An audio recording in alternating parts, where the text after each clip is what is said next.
ત્યારે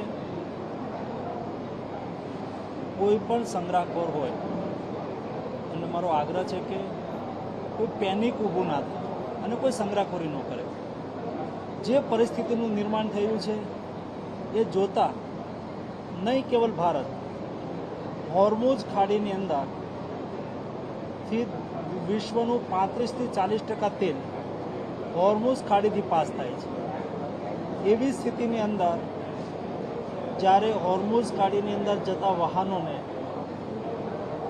ઈરાન રોકી રહ્યું છે, સામે અમેરિકા નાકાબંધી કરી રહ્યું છે, એ સ્થિતિમાં જે વૈશ્વિક ક્રાઇસિસ ઊભી થઈ રહી છે એ ક્રાઇસિસની સામે ભારતે પોતાની બધી સલામતી અને વ્યવસ્થાઓ સુનિશ્ચિત કરી છે.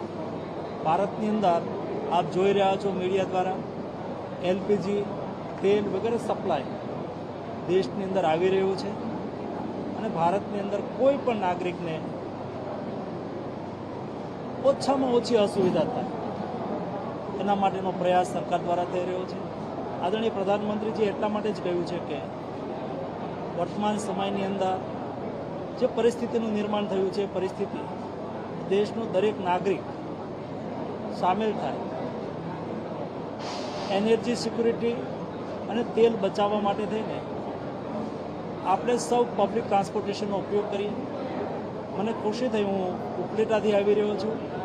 ઉપલેટાની અંદર કેટલાક યુવાનોએ સ્વયં સંકલ્પ કરીને મોદીજીના આહવાનને માન આપીને પોતે ત્યાંથી રાજકોટ અપડાઉન કરી રહ્યા છે.